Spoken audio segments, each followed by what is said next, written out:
Good morning, students. Today we will discuss the topic related to life processes, transportation in human. After complete the mechanism of digestion in human being, today we will start a new topic, transportation. Then first of all, describe the mechanism of transportation in human. Digestion का process complete होने के बाद आज हम सबसे पहले जो नया टॉपिक शुरू करेंगे वो है ट्रांसपोर्टेशन। और ट्रांसपोर्टेशन में भी सबसे पहले ट्रांसपोर्टरी मैकेनिज्म को हम स्टडी करेंगे ह्यूमन में। How to transportation or how to transportatory mechanism being done inside the human body. With the help of diagram, describe after complete the digestion, absorption being done inside the intestine and all the absorbed material stored inside the intestinal lumen. Digestion का process complete होने के बाद जो absorptive material है वह absorb होने के बाद इंटेस्टाइनल ल्यूमेन में स्टोर होता है। लेकिन इंटेस्टाइनल ल्यूमेन में स्टोर होने के बाद अगर वह ब्लड वेसल में नहीं पहुंचेगा तो उस एब्जॉर्ब मटेरियल का कोई भी इंपॉर्टेंट रोल ह्यूमन बॉडी के लिए नहीं है, क्योंकि फाइनल ट्रांसपोर्टेशन ब्लड में पहुंचने के बाद ही होगा।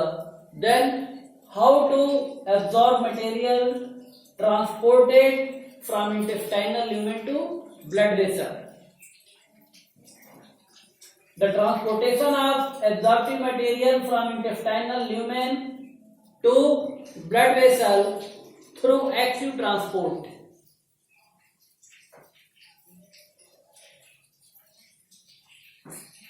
We all are discussed in previous class active transport and passive transport. You all know what is difference between active transport and passive transport. In active transport, energy being needed. Without energy, active transport being not done. But in passive transport, the utilization of energy are not required.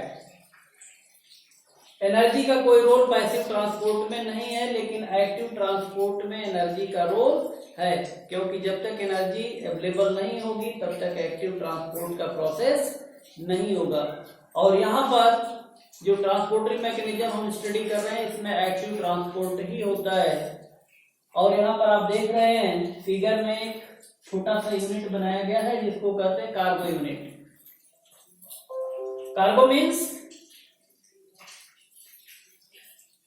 जिसके पास ये ability हो कि वह किसी भी चीज को अपने साथ कैरी करके एक स्थान से दूसरे स्थान तक ले जा सके। कार्गो मीन्स वाहक। जैसे कार्गो शिप आपने नाम सुना होगा, कार्गो शिप मतलब मालवाहक जहाज। वैसे ही यह कार्गो यूनिट है जो इंटेस्टाइनल ल्यूमेन से एब्जॉर्ब मटेरियल को अपने साथ बाइंड करके ब्लड वेसल में ले जाके छोड़ता है।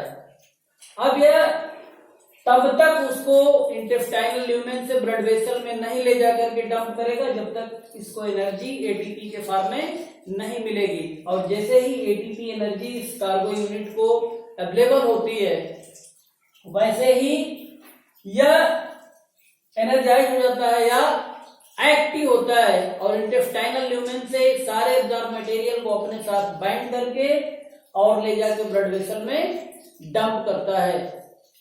More than millions cargo unit are also present inside the intestinal lumen and all the cargo unit start the active transport when the ATP energy are available inside the intestinal lumen, and within an hour all the absorptive material stored inside the intestinal lumen further transfer inside the blood vessel, and after complete the transportation of absorbed material stored inside the intestinal lumen to the blood vessel, all the material further transported through blood vessel and finally reach inside the liver of human. जो भी absorb material है intestinal lumen से blood vessels में transfer होने के बाद वह finally liver में पहुंचाया जाता है, और लीवर में फिर से कुछ ऐसे प्रोडक्ट हैं, कुछ ऐसे सब्सटेंस हैं जिनका वहां पर क्रेब्स साइकिल के through further complex to simple and simple to complex form में कन्वर्जन होता है, और फाइनल कन्वर्जन के बाद फिर लीवर से उस पर्टिकुलर मटेरियल का पूरे होल बॉडी में ट्रांसपोर्टेशन होता है, जैसे जिस बॉडी साइड में जिस पर्टिकुलर सब्सटेंस की नीड होती है। और इस तरह से पूरा ट्रांसपोर्टरी मैकेनिज्म जो है ह्यूमन बॉडी में चलता रहता है। और स्पेशली हम जानते हैं कि 5 मेजर कंपोनेंट जो डाइजेशन के दौरान एब्जॉर्ब होकर के ब्लड वेसल में मिले हैं, वो 5 मेजर कंपोनेंट हैं: protein, fat, carbohydrate, vitamin and mineral. All the 5 components further divided into 2 categories. One category related to bodybuilding material and another category related to energy producing substance. Then protein, minerals and vitamins are the bodybuilding component, and fat and carbohydrate are the energy producing component. Then fat and carbohydrate are more useful for done the any type of work inside our body, or any type of organ present in our body further complete the any type of mechanism with the help of energy. Then consumption of carbohydrate and fat are much higher in compared to protein, vitamins and minerals. कहने का मतलब जितने भी हमारे body के parts हैं, चाहे outer हो या इनर हो, वह तभी फंक्शनिंग स्टेज में आएंगे जब उनको एनर्जी मिलेगी। और एनर्जी का मेन सोर्स है जो एनर्जी प्रोड्यूसिंग कंपोनेंट आपको बताया गया, फैट एंड कार्बोहाइड्रेट। ये दो जो है एनर्जी प्रोड्यूसिंग सब्सटेंस हैं, और जब इनका ट्रांसपोर्ट होगा तो यह सेल में जाकर के एनर्जी के प्रोडक्शन में अपना रोल प्ले करते हैं। जैसे कार्बोहाइड्रेट है तो कार्बोहाइड्रेट डाइजेशन के समय मोनोमेरिक फॉर्म में चेंज हो गया ग्लूकोज में, और ग्लूकोज मोनोमर है कार्बोहाइड्रेट का, जो इजीली सेल के अंदर जो माइटोकॉन्ड्रिया है जहां पर इसका कंजम्पशन होता है, जहां पर इसका रिडक्शन होता है, और रिडक्शन के थ्रू एनर्जी लिबरेट करता है, और साथ ही कार्बन डाइऑक्साइड और वाटर बनाता है, और वह एनर्जी एटीपी एनर्जी के रूप में माइटोकॉन्ड्रिया के अंदर स्टोर रहती है। और जिस आर्गन पर्टिकुलर बॉडी साइड के सेल या आर्गन को वर्क करना होता है तो वहां से वह एनर्जी लेता है और उस एनर्जी के सहयोग से अपना वर्क फुलफिल करता है।